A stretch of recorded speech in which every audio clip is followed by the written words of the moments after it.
We like pretty graphics. It's Zazzle. We also like the future. The future is awesome, and that's what we're going to be talking about today. You know, the last time we spoke at this conference, I told Frank, actually during our presentation, I was like, Frank, where's Frank? He's important. Hi, Frank. I said, Frank, listen, so clearly mass customization is the future. Clearly, we all know that. But how come everybody doesn't know yet? And I said, Frank, well, geez, if you ever come to our hometown, in our neck of the woods, instead of Helsinki and all over the rest of the world, and no offense to any Finns here, it was awesome. We're going to take it to the next level. I promised you that, and that's what this event is tonight. And we're really excited to have everybody here, you know, everybody from the conference, but we've also invited a couple hundred industry folks in technology, from the press to investors to current partners to soon-to-be Zazzle partners and friends of the company. So we're really happy you're here. And I promise you there is not a single bullet in a presentation we're about to give, okay? So it should be fun and entertaining and a little bit of an adventure into what we believe is the future of commerce, which is customization. That's a bold statement. I realize that.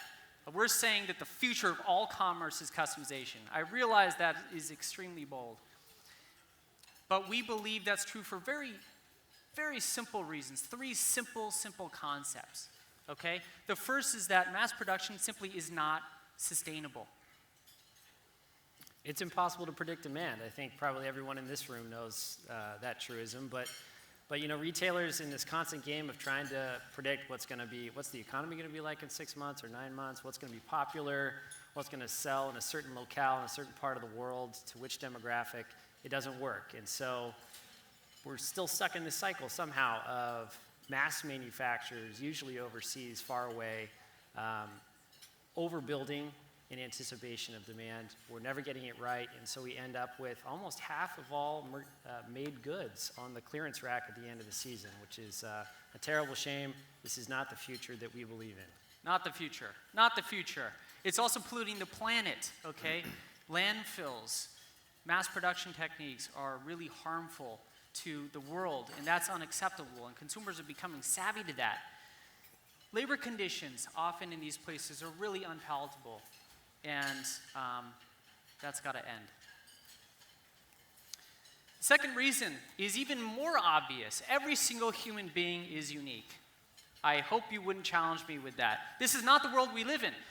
This would be perfect for mass production, okay? We're only going to have to make that tie and that clip and that shirt and the suit and those glasses and whatever other preferences Mr. Smith has. Mass production fits him perfectly, okay? That's not the world we live in, right? We're all different. Shapes, sizes, bodies, preferences, you name it. We're all different. And customization is about supporting everybody's unique individual needs. I had to throw in some Zazzle Beta Breaker slides in here. We're very proud about this. For those of you who are local to the Bay Area, this is just a really unbelievable spectacle of a foot race and celebration of diversity. And it's really why we sponsored it this last year and are sponsoring it for next year. Yeah, you can celebrate. This is really all about celebrating, hey, everybody's different. We should, you know, rock that. We should be loud and, you know, you'll see everything at Zazzle Beta Breakers, I guarantee you. And these photos are kind of indicative of what you see in the Zazzle marketplace. It's all over the place. It's great. There's also a common thread of lack of clothing. That's not necessarily the same in the Zazzle marketplace, but we won't go there. Okay, the third concept, and I'm going to go on a little bit of a rant, okay? So definitely drink, you know, do what you got to do. All other things being equal, okay, people will always prefer custom. Now, that's a typical economics caveat. All other things being equal, right? Price, quality, turnaround, et cetera, typically people are going to prefer custom stuff. This kid, man, he'd be way more fired up about the prom if he had a slightly better custom fit on that tuxedo. Chris Farley might not have cared, okay? I'm not even going to cover that. Victoria's Secret, you're seeing brands these days, right, advertise as if it was custom. It's not custom, it's not that good, but it fits so well, it's almost there. As long as we're playing genders, there are other body parts that would probably benefit from customization as well. This couch, how many times has this couch been sold? Oh my God. I won't even name the brand, it doesn't matter. But it's not just the style, right? It's how it fits and how it feels. Office chairs, oh, so much pain. This guy is so much more happy and productive, right? It conforms perfectly to his body. Man, he's crunching out so much more work product than the previous. Carpal tunnel, I still suffer from this a little bit. It's terrible. Keyboards are a pain. Not everybody's hands and fingers are the same. This is kind of a personal story. I saved up money for my little sister's Sweet 16. First kind of jewelry I ever bought. I saved up about 65 bucks. I didn't realize at the time that this Tiffany's necklace, the cheapest thing you can get at Tiffany's, had been sold millions of times, and basically every girl in her age range had the same thing. And I was kind of dismayed. I was really shocked. Well, why is that the case? I don't want, to give something special that everybody else has. I'm sorry if you're eating already. You can not look at these slides. But I found this post online of the top 5 worst airline meals. I think this is from Estonian Air Botswana. But even, the typical ones you might be flying, it's not a great experience. Why does everybody have the same thing? Wouldn't it be great if you could just tailor that a little bit to your own preferences? Cocktail pills. Hey, what about one pill that rules them all, right? That has all the chemicals and molecules and proteins your body specifically needs. So admittedly, we polled some people in Zazzle for ideas. Thank you, Ed, for this. And we have a lot of engineers, right? And they were like, well, it would be great if error messages were more custom. Because this isn't helping me out that much. And of course, in any presentation, you got to neg on Microsoft a little bit.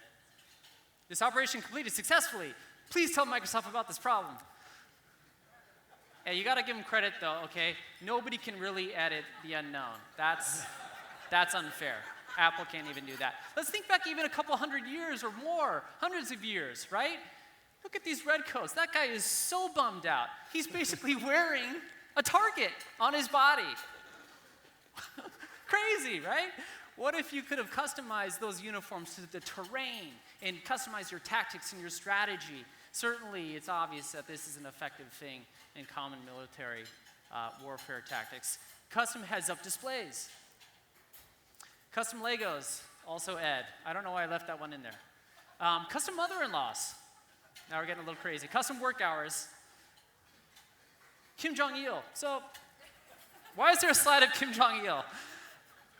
Isn't it better if you personalize and can customize your form of government, if you have a say, right? Instead of being spoon-fed what you're supposed to want, just like in mass production and big box retail? I'm not saying they're as bad as this guy, because he's a crazy bastard. But I think you get my point. Okay, almost done with the rant. Now, those are things that would obviously be better if they were custom. Here is a segment I'd like to say, stuff that is clearly important and changing industries that is already custom. You just don't think that it's custom, okay? Now, this first one probably isn't changing industries, but this is custom, right? Vanity plates. That's customization. That's been around for a long time. Yeah. Somehow, we didn't get this plate. It's embarrassing. Irina, wherever you are. Dogs. These are custom, okay? These have been bred over hundreds of years to meet your exact consumer demands for what type of, best friend you want. That's exactly personalization. Your walk is personalized. That's an expression of yourself. Certainly, your facial hair, right? If you're a man, or what is Bobby here? Bobby is Balbo, and I'm Federation guy. I'm not sure I'm comfortable with that. People are unique, and they do customize their bodies and their heads.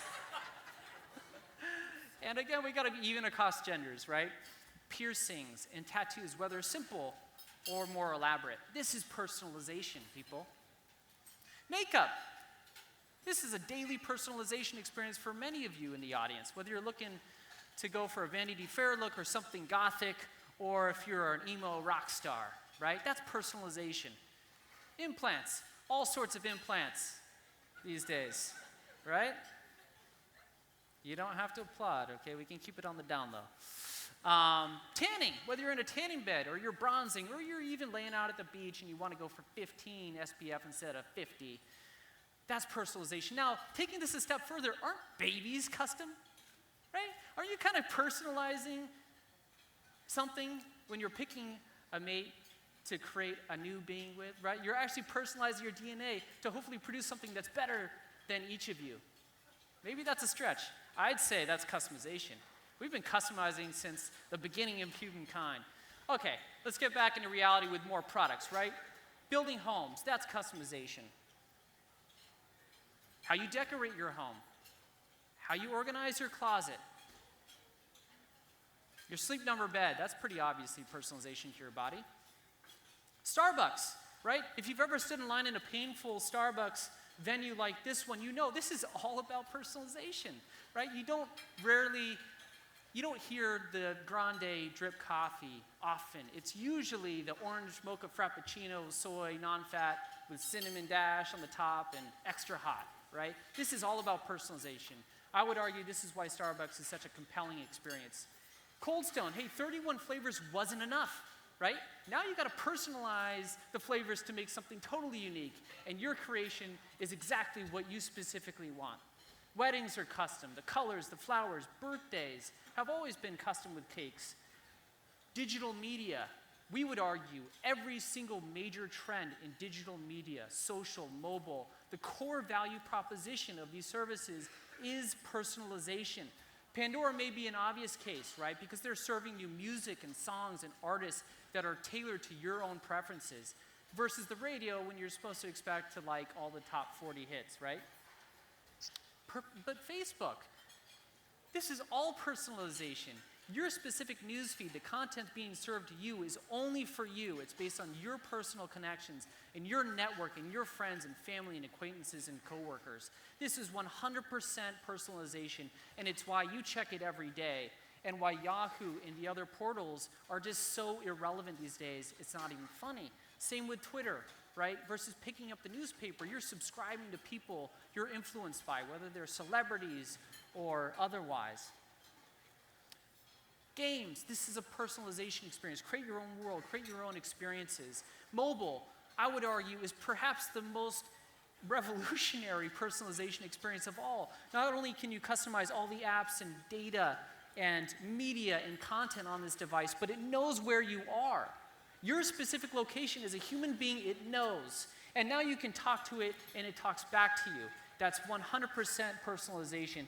And one final note, wasn't computing, even in the early days, all about personal, right? These guys were tinkerers. They were creating electronic devices for their own personal needs. And these products were an outgrowth of that. Did you buy any of that? Well, no. Well, thank you. Okay. I think I nailed it with babies. Yes.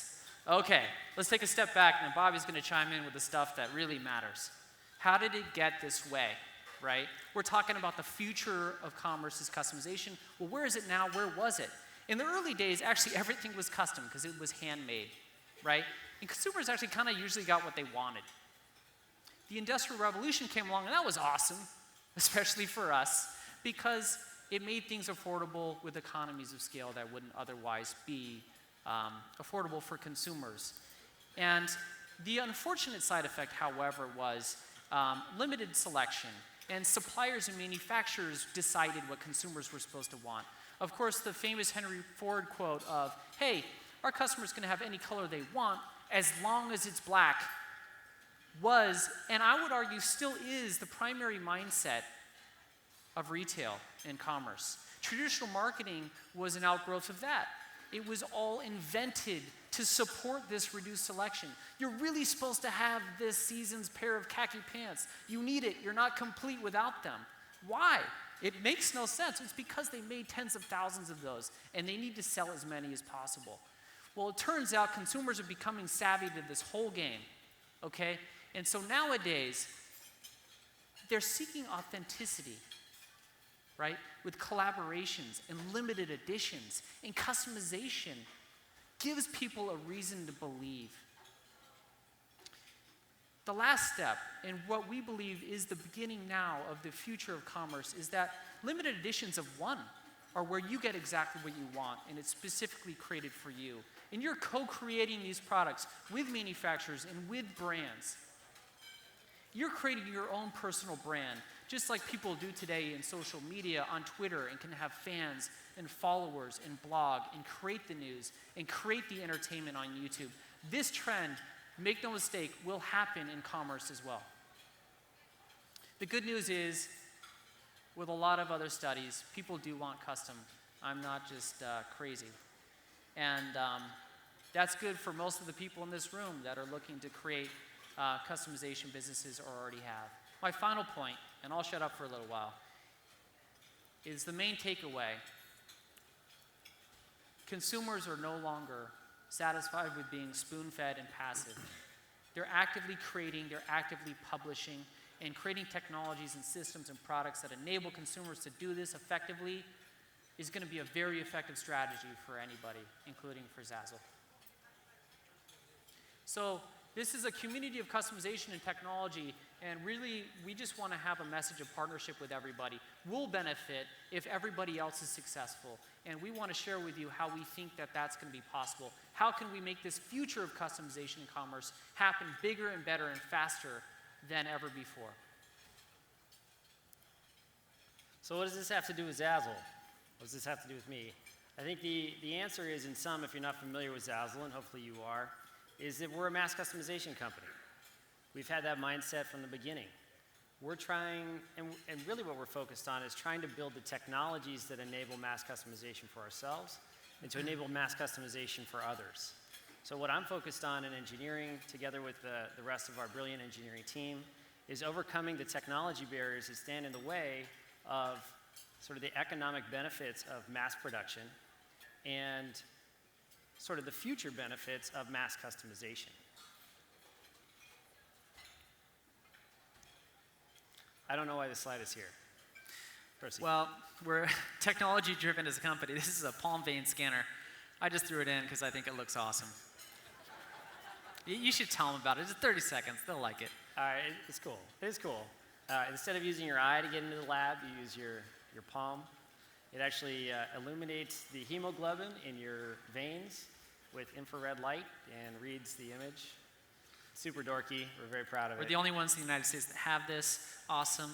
In case it isn't obvious, so you can get somebody's eyeball and still make it work with the retina scanner, but you can't actually lop off somebody's hand and make this work because all the blood pressure will go away. Okay. Hope Makes you me enjoyed feel good we spent so much time talking about the technology we bought rather than the one that we're building. But anyway, this is an overview, sort of high level, of the Zazzle technology stack on the software side. And I won't belabor any of these points because I'll put you all to sleep. But there's a lot of technology that goes into what Zazzle does, and I think there's a lot of technology required in order to make this mass customization vision a reality. So one of the things I talked about a little bit earlier, and I'll just highlight again, is visualization. One of the biggest challenges that Zazzle has and always has had is that we're trying to showcase in a marketplace the potential of product, what product could be. And nothing at Zazzle is created in advance. We manufacture product as soon as it's purchased. So we don't have finished product to photograph, put on a shelf in a conventional way, and pull off in a pick, pack, and ship model. We actually have to show customers what the product will be in advance. And so we've invested heavily over the last 5 or 6 years in visualization. We do that in a lot of different ways. Up in the top left on the previous slide, we're showing sort of three-dimensional models for product. Where it makes sense, we'll actually create three-dimensional models. In other cases where we can't, we'll take physical product, we'll imbue it with specialized markers, and we'll photograph it in order to extrapolate surface data. All of these data points we use in a general investment in what we call computational photography. And the outcome is being able to take a physical product and render it together with content and configuration, show it to customers in a way that they feel as comfortable with it as they would on like an Amazon or even in a retail store like a Sears or a Walmart.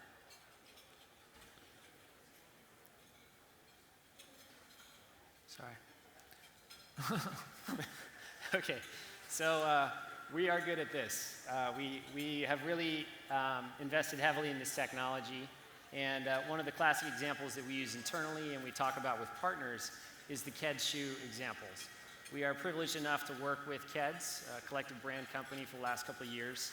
We worked with them to put together a manufacturing program where we could convey configuration and design information to their manufacturing facilities and basically make a custom shoe in 24 hours or so, ship it directly to the customer. The experience is amazing. But who cares if you can do that if you can't show customers how to do it? And so that's where the visualization really stepped in. In order to make this product work, we had to sort of pull the shoe apart. We had to look at all the different design areas. We had to characterize those design areas with markers, photograph the whole thing, and be able to render 8 designs concomitantly in a single image with all the configuration you can imagine in very, very short amounts of time. Something we're really proud of. It's the technology behind a lot of the product that you see on the site today, and moving this technology forward is what's going to enable us to make our product, make customization increasingly relevant, tangible to people. One of the examples of how we're trying to do this is something that we don't really have a term for, but we think of as internally as in situ. And generally what in situ means is sort of in your own space. I talked about this earlier. It should have launched about 15 minutes ago. We're super excited about it. It's the brainchild of some of the engineers in the room, Young Harville, Rich Bean, Demian Harville. And generally the way this works is if you're going to buy a print or a poster, a wrap canvas, a frame, etc., wouldn't you like to be able to see how big it's going to be over your fireplace or on your wall or next to some existing art that you have or against the right wallpaper? This is how you do that. So we ask you to basically just print a marker, a specialized marker on your home printer. Looks like this. Put it where you want your poster or your wrap canvas or your print. Photograph it and upload it to the site. The software will scan the photograph, identify the marker, no matter how much commotion there is in the scene. From that marker, it can actually gather geometric information about the room, as well as lighting information about the room, and immediately render product into that space. As you change the nature of the product, if I'm changing the molding, if I'm changing the matting, if I'm changing the paper type or the content, it'll all change dynamically in that space. And this is just an example of how Zazzle, and there are other companies doing similar things, are bringing product into people's lives. We're doing things now that aren't just at where retail is, but we're actually taking the experience even farther into places that retail can't go. Most products that you see on shelves you buy from other normal e-commerce sites aren't characterized this way, so they couldn't possibly do this sort of thing. By knowing about the three-dimensional qualities of a frame, we can take that information and render it into a new space, show people what their vision could really look like. You can't show anything at all unless it's been designed. One of the main technology features of Zazzle, and something that we're really trying to think far ahead about, are our design tools. You can do the standard stuff on Zazzle today. This is going to get much better over the next year. And what we're going to share with you a little bit later in the presentation is our vision for just how compelling the design experience could be, and how compelling and intuitive the design experience could be for every consumer, not just someone who's familiar with Adobe Photoshop. We're doing a little catch-up for the folks that didn't participate in the discussion earlier. We're almost past with all this content, but yes, it's about to get a little crazy. True. Sellers. So this is an essential ingredient to making customization work at large, because the sellers create designs and configurations and then propagate those across the web and tweet them and blog them. And that's really where a lot of Zazzle's growth has come from, is really nurturing a great seller community. So the first reason how we make this all possible, we have to collectively overcome these technology barriers. We've made a huge effort over the last several years and are continuing to really deeply invest in technology. Secondly, and this is really a primary message to the entire community of customizers, is that we have to help foster a manufacturing ecosystem. Zazzle, over the last few years, we've been opening up our platform to product partners. Everybody from Kez with shoes to Avery with binders to Planet Jill with jewelry, and a few others that we're very excited about, we're about to announce in a little bit. And we think that this platform of customization in general, and also on Zazzle, can and will disrupt all categories of commerce, from apparel to fashion to food to automobiles and electronics and jewelry and much, much more. We have a lot of products on Zazzle, and they're growing extremely rapidly. Over 4,000 SKUs, 50 categories, and over 83 million product designs have been created, and that's accelerating. And we've deeply invested in our own manufacturing expertise for the products that we provide internally. And lastly, we have to collectively expand the distribution and awareness of this entire trend at large. And it's, again, a reason why we wanted to throw this event tonight, because we're all going to benefit. If consumers can finally know, hey, I could get that custom necklace. I can make a custom pair of shoes. I don't have to buy the same thing. This conference highlights that probably better than anything else, from 3D fabrication to customized food, you name it. It's fascinating, and we all have to spread the word together. We've grown a lot. Don't need to go into it. And our marketplace is thriving. We have over 20 million unique visitors a month, over 140,000 products created every single day. And this growth is really accelerating fast. Content partners have been a huge reason for our growth and awareness, because they've been able to tap this platform to really extend to the long tail of content and products that they wouldn't otherwise be able to offer with retail. In international growth, we currently have 17 different domains across the world and growing fast. Lastly, before we get into the really juicy content, just a recap of some cool stats. Stats. There's some cool numbers. Other ones I haven't touched upon. We have tens of thousands of items being produced real time at any given time. And I guess for the techies in the room, we have over 250,000 database queries every single second. Now, things are going to start to get a little crazy from here on out. We're going to basically stop talking. We have a video to show you now, which is really a glimpse into the future. We talked about the future. We showed you the past. We gave you a little history lesson. Now we want to give you a very tangible, real glimpse into what this future could look like as a consumer. So with that. What would the world look like if we could all make a piece of it?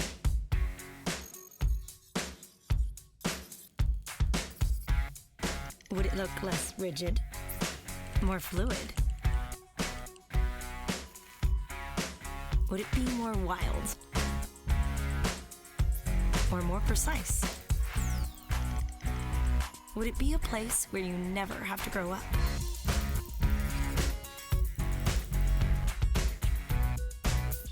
But you could, if it meant bringing your dream house to life.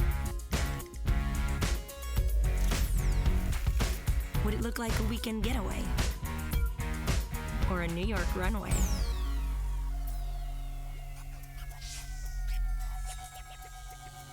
Would it look more bold, brilliant, brave, or bright? Or would it look as different and one of a kind and unrepeatable and unexpected as each of us?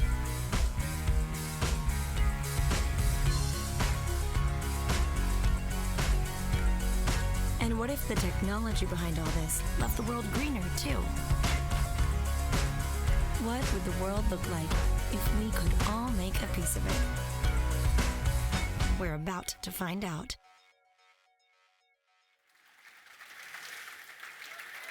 So, I think we had a little bit of audio confusion in the beginning, but the first question that you missed was really, what would the world look like if we could all make a piece of it? I think it would look a little bit more like Zazzle Beta Breakers. Yeah, I think it would look different and fun and wild and bold. And, that's what we think the future could look like. when you can make anything. Now, the benefits of this, we chose these characters very carefully because we really wanted to show this evolution of commerce. First thing you'll notice is everything is touch. We're big believers that direct manipulation and touch of objects and interfaces it's really going to change everything for our industry, for commerce. And so the first stage really in customization has been about embellishment, right? You can put an image on a shirt or a number of different products. And the second stage at Zazzle was really, hey, we're not just embellishing something, we're configuring something. We're putting and assembling components together to make even a technical product like a skateboard.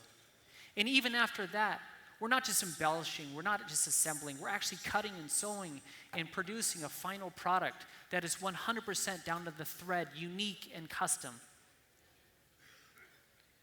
And even a step further, it's not just even printing, right? It's picking from a number of different options and different leathers and fabrics and buckles. Even something as high-end as couture can and should be custom. And it's even beyond that. The next step is, hey, we don't even have to pick stuff. We'll be able to 3D fabricate objects, whether those are rims for cars or jewelry or furniture or tools in your home. This is absolutely a part of the future of commerce. And finally, as Bobby said with the real view in your room, you're not just customizing objects, even if they're cars. You're customizing your environment, your home, your living space. This woman is changing the shag of her carpet and selecting the perfect chair and changing the fabric and getting that perfect lamp to make her room exactly fit her preferences. And secondly, we can make the world a cleaner place. Really, the benefit of customization is that it supports local production. It's where being close and proximal to an end consumer gives you a competitive edge because you can react more quickly than a mass manufacturer all the way around the world that requires you to buy something in units of tens of thousands. As a result of that, there's less freight, right? There's less ships. There's less massive, gigantic manufacturing facilities. And these products don't have to travel around the world many times to reach the end consumer. It's just madness. And probably most importantly and most obvious with customization, you don't create something until it's been ordered. It's all on demand. And that world of predicting demand in that guessing game is over. There isn't any inventory risk. And there isn't any wastage. So a combination of which means that customization, local domestic production, is absolutely a viable business model for any and all of us. And I think Zazzle is a good case study for that. And the last point, the benefit of this future is that we can all help create local jobs and be less dependent on overseas labor, often in really poor conditions. And we couldn't be prouder as a company to have a great manufacturing facility in San Jose, California, the heart of Silicon Valley. And making stuff in California really inspires us daily. On a final note, other than some statistics here, on the point of job creation, in addition to our employees, we have a lot of sellers that really do rely on Zazzle for full-time and part-time income. We have about 1 million sellers total, but about 10,000 that we call professional or pro sellers, and many of whom are actually really doing Zazzle full-time. And we get stories every week of people quitting their day jobs to focus on Zazzle. And we would like to, as a company, aspire to help create 1 million jobs. This is really ambitious. Not specifically just at Zazzle, because that would be extremely bold, and I think we've been bold enough. But with this ecosystem, we think we can help do that. Whether they're sellers or product partners or manufacturers, we want to be a part of that story. And that's one of our goals by creating and enabling this future. Thank you.